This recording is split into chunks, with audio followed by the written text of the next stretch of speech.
ज्ञान नहीं होता। तत्व ज्ञान तब तक हजम नहीं होता जब तक एकाग्रता, संयम और साधना नहीं होती। यह ब्रह्म विद्या समय पाकर परिपक्व होती है। अधीर व्यक्ति के हृदय में तत्व ज्ञान प्रतिष्ठित नहीं होता, समय पाकर ही होता है। तत्व ज्ञान के लिए अभ्यास की जरूरत है, और अभ्यास भी कैसा? तैल धारावत बिना रुके। यदि ब्रह्म विद्या का अभ्यास तैल धारावत किया जाए तो जीव जन्म मरण के दुखों से पार होकर परम शांति को पा लेता है। परम शांति ऐसा सुख है, ऐसी उपलब्धि है कि जिसकी बराबरी किसी के साथ नहीं की जा सकती। जैसे पृथ्वी का भार और किसके साथ तौला जाए, सूर्य के प्रकाश की तुलना किस प्रकाश से की जाए, ऐसे ही संसार में तो क्या पूरे ब्रह्मांड में ऐसी कोई वस्तु नहीं जिसकी तुलना आत्मज्ञान के साथ की जा सके। जब तक जीव को अपने वास्तविक स्वरूप का बोध नहीं हुआ तब तक कोई भी अवस्था आ जाए, किंतु व्यक्ति पूर्ण निश्चिंत नहीं होता। अपने आप का बोध हो जाए, अपने आप का पता चल जाए, इसे आत्म साक्षात्कार बोलते हैं। यह साक्षात्कार किसी अन्य का नहीं वरन अपना ही साक्षात्कार है, इसीलिए इसको आत्म साक्षात्कार कहते हैं। जब तक आत्म साक्षात्कार नहीं होता तब तक व्यक्ति चाहे 33 करोड़ श्री कृष्ण के बीच रहे, फिर भी उसको पूर्ण विश्रांति नहीं मिलती। आत्म साक्षात्कार का तात्पर्य क्या है? भगवान दत्तात्रेय कहते हैं कि नाम रूप और रंग जहां नहीं पहुंचते, ऐसे परब्रह्म में जिसने विश्रांति पाई है वह जीते जी मुक्त है। नानक जी कहते हैं, रूप न रंग न रेख, कछु प्रभु त्रेय गुणाते भिन्न। रूप रंग रेख जो कुछ भी है वह स्थूल शरीर में है, मन में है, सूक्ष्म बुद्धि में, संस्कार में है। यदि देवी देवता भी आकर दिख जाए तब भी वे होंगे माया विशिष्ट चैतन्य में ही, उनसे पूरी विश्रांति नहीं मिलेगी। यह स्थूल जगत, सूक्ष्म जगत, जीव जगत और ईश्वर, ये सब है माया के ही अंतर्गत। आत्म साक्षात्कार है माया से परे। जिसकी सत्ता से ये जीव जगत ईश्वर दिखते हैं, उस सत्ता को मैं रूप से ज्यों का त्यों अनुभव करना, इसका नाम है आत्म साक्षात्कार। जीव की हस्ती, जगत की हस्ती और ईश्वर की हस्ती जिसके आधार से दिखती है और जो टिकती नहीं है, बदलती रहती है, फिर भी जो अब्दल आत्मा है उसे ज्यों का त्यों जानना, इसको आत्म साक्षात्कार कहते हैं। हकीकत में जीव का असली स्वरूप ब्रह्म से अलग नहीं है। जैसे तरंग का असली स्वरूप पानी से भिन्न नहीं है, गहनों का असली स्वरूप सोने से भिन्न नहीं है, ऐसे ही हम अपने असली स्वरूप को जान लें, इसका नाम है आत्म साक्षात्कार। अभी तक हमने अपने असली स्वरूप को नहीं देख पाए, इसीलिए कई नकली स्वरूप धारण किए, और जो भी नकली स्वरूप मिला उसे ही मैं मान बैठे। जिस जन्म में जैसा सूक्ष्म शरीर रहा वैसे ही विचार रहे, जिस जन्म में जैसा स्थूल शरीर रहा वैसे ही विचार रहे, और वासना रही वासना के पीछे भटक भटक कर युग बीत गए। कबीर जी कहते हैं, भटक मुआ भेदू बिना पावे कौन पाए, खोजत खोजत युग गए पाव कोस घर आए। जीव मात्र यही चाहता है कि मेहनत थोड़ी करूं और सुख ज्यादा मिले। वह सुख भी कैसा? वह सुख स्थायी हो, टिकने वाला हो। मांग कब होती है? जब कोई चीज होती है तभी उसकी मांग होती है। तो अपना आपा ऐसी ही चीज है जो बिना मेहनत के मिलता है, और एक बार मिल जाए तो फिर कभी जाता नहीं। इसी को बोलते हैं आत्म साक्षात्कार। अपने स्वरूप का, अपनी आत्मा का पता चल जाना, ये बड़े में बड़ी उपलब्धि है। इसके अतिरिक्त जितनी भी उपलब्धियां हैं, फिर चाहे सब देवी देवता ही खुश क्यों ना हो जाए, तब भी यात्रा अधूरी ही रहेगी। नरसिंह मेहता ने ठीक ही कहा, जब तक आत्मज्ञान नहीं हुआ तब तक सब ऐसे ही है। कोई लोहे की हथकड़ी है तो कोई तांबे की, कोई पीतल की है तो कोई सोने की, लेकिन है सब हथकड़ी ही। जन्म चाहे महारानी के गर्भ से हो, चाहे दासी के गर्भ से, जन्म तो जन्म ही है। गर्भ में जीव तब तक पड़ता ही रहता है जब तक उसे अपने स्वरूप की स्वतंत्रता का बोध नहीं होता। ज्ञान लगी आत्मा तत्व चीन्यो नहीं, त्या लगी साधना सर्व झूठी। जब तक आत्म तत्व को नहीं पहचाना तब तक सब साधनाएं झूठी हैं। पुराणों में, शास्त्रों में भी जिन साधु संतों की गाथाएं आती हैं, उनमें भी कोई बिरला ही तत्व को उपलब्ध हुआ, बाकी तो रिधि सिद्धि या साकार भगवत दर्शन तक पहुंचे।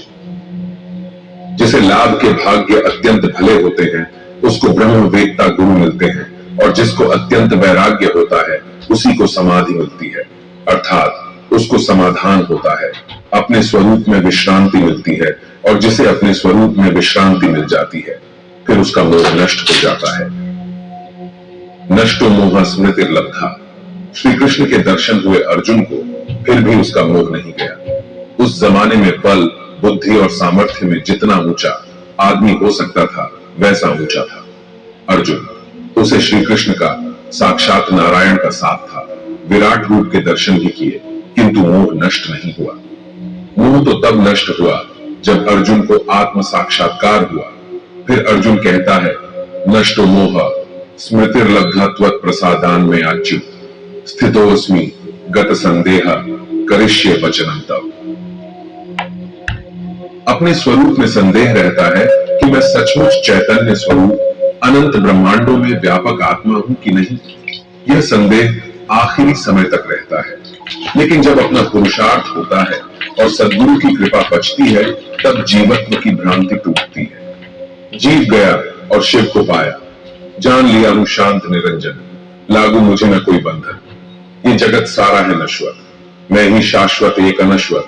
दीद है दो पर दृष्टि एक है, लघु गुरु में वही एक है।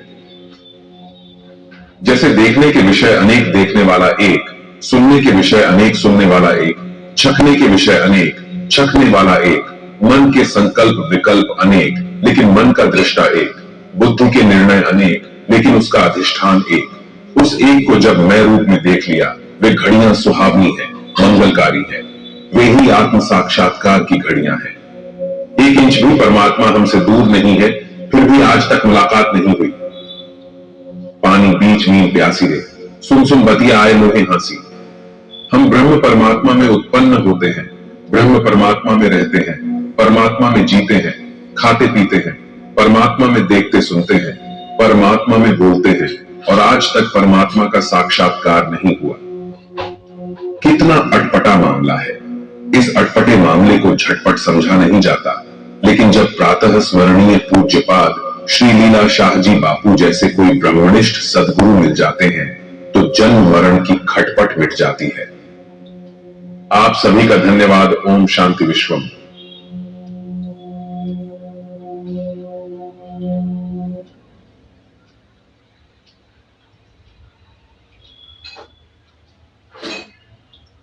नमस्कार दोस्तों, हो'ओपोनोपोनो टेक्निक। आखिर क्या राज है इस हवाईयन टेक्निक में जिससे लाखों लोगों ने अपनी जिंदगी बदल ली और आज वो इस यूनिवर्स के प्रति शुक्रगुजार है कि उसने उन्हें चुना इस टेक्निक के जरिए अपनी जिंदगी में आए बदलावों से असंख्य लोगों को प्रेरणा देने के लिए। आखिर क्या है ये टेक्निक और कैसे इसका इस्तेमाल कर हम भी एक ऐसा जीवन पा सकते हैं जिसकी कल्पना शायद हम सबने की थी। एक ऐसा जीवन जो सुख, शांति और समृद्धि से भरा हो, जिसमें आपके आसपास वो लोग हों जो आपको दिल से प्यार करते हैं, जिसमें आप पूरी तरह से स्वस्थ हों। तो दोस्तों, अगर आप भी इस वीडियो को देख रहे हैं तो शायद आप भी उन्हीं खुशकिस्मत लोगों में से एक हैं जिन्हें खुद यूनिवर्स चाहता है कि वो भी इस टेक्निक से अपने जीवन में सकारात्मक बदलाव लाएं। हम जानते हैं कि आप इस यूनिवर्स पर पूरा विश्वास करते हैं। आप ईश्वर के किसी न किसी रूप में यूनिवर्स के प्रति अपनी आस्था प्रकट करते हैं। दोस्तों, इससे पिछली वीडियोस में हमने आपको बताया था कि ये ब्रह्मांड कैसे काम करता है और कैसे आपकी प्रार्थनाएं उस तक पहुंचती हैं। तो आपको याद होगा कि हमने आपको बताया था कि ये यूनिवर्स एनर्जी, फ्रीक्वेंसी और वाइब्रेशंस के जरिए हमारी प्रार्थनाओं, हमारे विचारों, हमारी बातों को समझता है और जो चीज हमने उससे मांगी है वो उसे हम तक भेजने में जुट जाता है। इसी में हमारे आकर्षण का नियम किस तरह काम करता है हमने आपको ये भी बताया था। लेकिन दोस्तों, आज की वीडियो उन सभी में सबसे खास होने वाली है, क्योंकि आज हम जानने और समझने जा रहे हैं हो'ओपोनोपोनो टेक्निक के बारे में। दोस्तों, अगर इस टेक्निक को मैं आपकी वाइब्रेशंस और एनर्जी का डॉक्टर कहूँ तो गलत नहीं होगा, क्योंकि अब तक आपने सीखा कि कैसे हम अपनी वाइब्रेशंस को रेज कर अपनी मनचाही चीज को अट्रैक्ट करते हैं। हम अपने विचारों और भावनाओं की एनर्जी ब्रह्मांड तक भेजते हैं, लेकिन यहाँ कभी कभार हमसे कुछ ऐसी गलतियां हो जाती हैं जिनसे हम अपने जीवन में नकारात्मक परिस्थितियों को आकर्षित करने लगते हैं। इसके कुछ कारण हो सकते हैं, जैसे संभव है कभी न कभी आपके विचारों की फ्रीक्वेंसी नेगेटिव हो, क्योंकि शायद उस समय आप मानसिक रूप से अच्छा महसूस न कर रहे हो, आप किसी बात से परेशान हो, आपको कोई चिंता सता रही हो या आप किसी से गुस्सा हो। इसके अलावा शायद यूनिवर्स के प्रति आपके मन में कहीं न कहीं आस्था की डोर कमजोर पड़ गई होगी, क्योंकि आपकी मनचाही चीज को पाने का सब्र का बांध टूट रहा होगा। दोस्तों, ऐसी परिस्थिति में क्या होता है कि हमारी एनर्जी, मतलब हमारे विचारों से निकलने वाली जो एनर्जी थी, उसमें नेगेटिविटी आ जाती है। उस नेगेटिविटी के आने से हमारे जीवन में नकारात्मक परिस्थितियां आकर्षित होने लगती हैं और हम तनाव और नकारात्मकता से परिपूर्ण धारणाएं बनाने लगते हैं।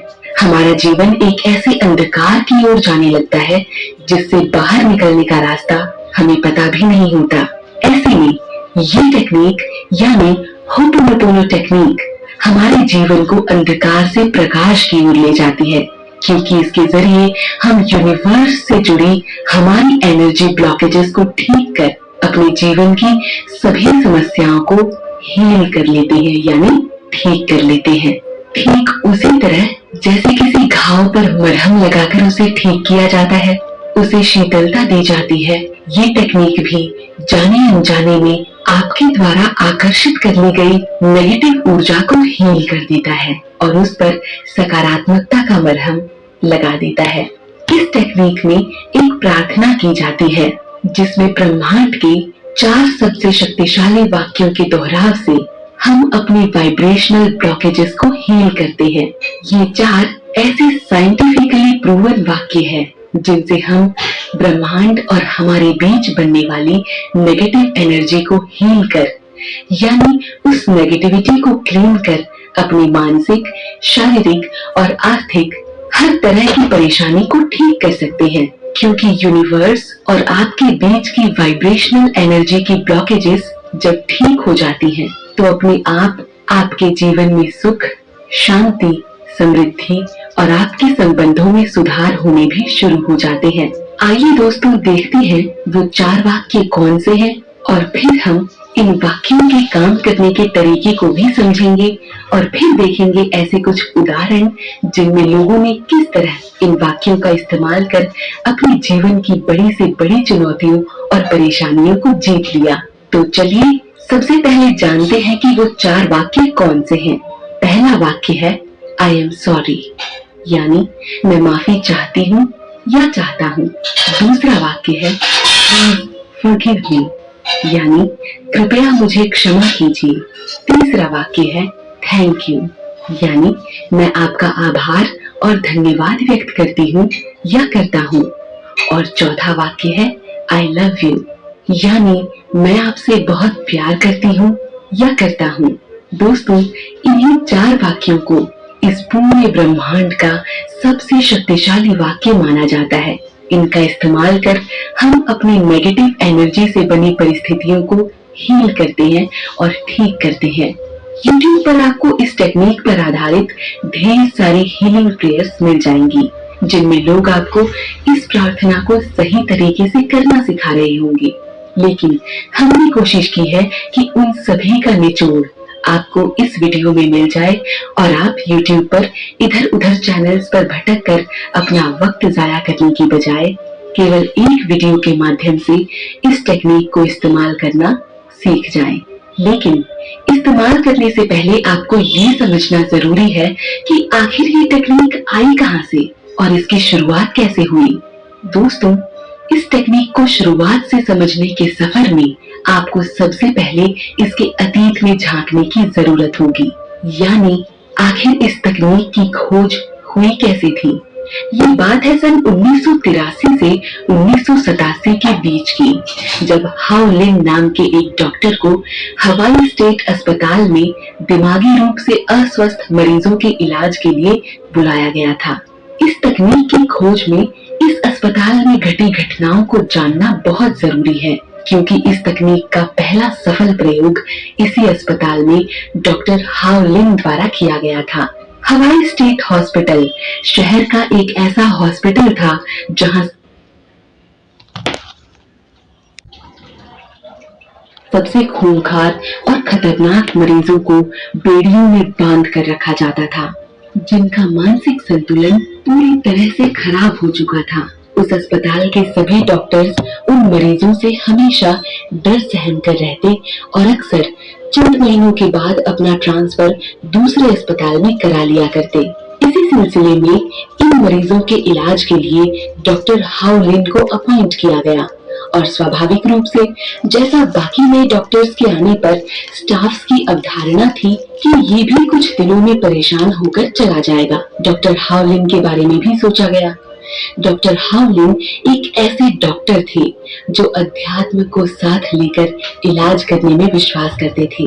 जब उन्होंने उस अस्पताल के मरीजों की मानसिक स्थिति देखी तो वो हैरत में पड़ गए, क्योंकि शायद अब साइंस के पास भी उन्हें फिर से ठीक करने का इलाज मौजूद न था।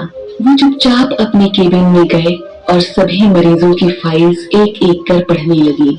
उन सभी मरीजों को करीब से जानने का सफर इन्हीं फाइल्स से शुरू हुआ और यहीं पर किया उन्होंने होपोनोपोनो टेक्निक का सबसे पहला प्रयोग। दोस्तों, जो 4 वाक्य हमने अभी आपको बताए, I am sorry, please forgive me, thank you और आई लव यू, इन्हीं 4 वाक्यों के चमत्कार से उन्होंने उन मरीजों की मानसिक स्थिति को धीरे धीरे कर पूरी तरह से ठीक कर दिया। आखिर ये चमत्कार हुआ कैसे? ये जिज्ञासा अब न केवल उस अस्पताल के स्टाफ में थी, बल्कि अब पूरी दुनिया इस रहस्य को जानने को उत्सुक थी। जिस अस्पताल में सालों से मरम्मत नहीं हुई थी और न साफ सफाई, अब वहां एक बार फिर से खुशियों का नया सूरज उगने को तैयार था। माली बागवानी करने आया तो मरीजों ने उनका सहयोग किया, बजाय कि उन पर प्रहार करने के। जब पेंटर्स उस अस्पताल की दीवारों को पेंट करने आए तो मरीजों ने उन्हें भी कुछ नहीं किया और इस तरह धीरे धीरे उनमें हुए मानसिक सुधार से इस होपोनोपोनो टेक्निक के सफल प्रयोग की शुरुआत हुई। धीरे धीरे ठीक होते मरीजों की संख्या जब पूरी तरह से खत्म हो गई तो उस अस्पताल को भी बंद कर दिया गया, क्योंकि अब वहां कोई कैदी मरीज बचा ही नहीं था। दोस्तों, ये तकनीक इसीलिए भी महत्वपूर्ण थी क्योंकि उन मरीजों का इलाज बिना किसी दवाई या थेरेपी के केवल उनकी फाइल्स, जिनमें उनकी बीमारी की संपूर्ण जानकारी लिखी थी, के जरिए डॉक्टर हाउ लिन के द्वारा किया गया था। आइए पहले समझते हैं कि उन्होंने इस तकनीक का इस्तेमाल कैसे किया था, क्योंकि जब हम इसका इस्तेमाल करेंगे तो हमें ये जानना होगा कि आखिर इसके पीछे का रहस्य क्या है। क्योंकि आप जानते हैं कि हमारा जो कॉन्शियस माइंड होता है वो हमेशा सबूत मांगता है किसी भी चीज पर विश्वास करने के लिए, और ये विश्वास ही इस तकनीक के संचालन में सबसे बड़ी भूमिका निभाते हैं। दोस्तों, जब डॉक्टर हाउ लिन से ये पूछा गया कि आखिर आपने ये किस चमत्कार का इस्तेमाल किया जिससे वो मरीज ठीक हो गए, तो उन्होंने बताया कि मैंने कुछ नहीं किया, मैंने तो बस उस हिस्से को ठीक किया जिसने उन्हें बनाया था। मैंने तो बस उनकी जिम्मेदारी ली। जिम्मेदारी लेने का मतलब है कि जब हम ये स्वीकार करते हैं कि हम सब एक हैं और हमारे आसपास मौजूद हर नकारात्मक परिस्थिति के जिम्मेदार हम खुद हैं, तो हम इसके जिम्मेदार खुद को स्वीकार कर उसे ठीक करने के लिए खुद को ठीक करते हैं। डॉक्टर हाउ लिन इस यूनिवर्सल थ्योरी को स्वीकार करते हैं कि वी ऑल आर वन, हम सब एक हैं और हम सब एक ही एनर्जी से जुड़े हुए हैं जिसका संचालन ब्रह्मांड करता है। जब हम इस सिद्धांत के जरिए अपनी एनर्जी को हील करना शुरू करते हैं तो हम पाते हैं कि हमारे आसपास की परिस्थिति में भी धीरे धीरे सकारात्मक बदलाव आ रहे हैं। और इसी सिद्धांत के अंतर्गत होपोनोपोनो टेक्निक से मैंने उन मरीजों की शारीरिक और मानसिक स्थिति की जिम्मेदारी खुद ली और खुद की एनर्जी को हील करना शुरू किया। उन्होंने आगे कहा कि मैं व्यक्तिगत रूप से किसी भी मरीज से नहीं मिला, लेकिन मेरी एनर्जी हीलिंग का असर उन पर साफ दिखाई पड़ा, जिसे आप सब भी स्पष्ट रूप से देख सकते हैं। मैंने तो बस उनकी जिम्मेदारी ली। तो दोस्तों, ये स्पष्टीकरण उन्होंने तब दिया था जब दुनिया ने उनसे इस चमत्कार पर सवाल किया था।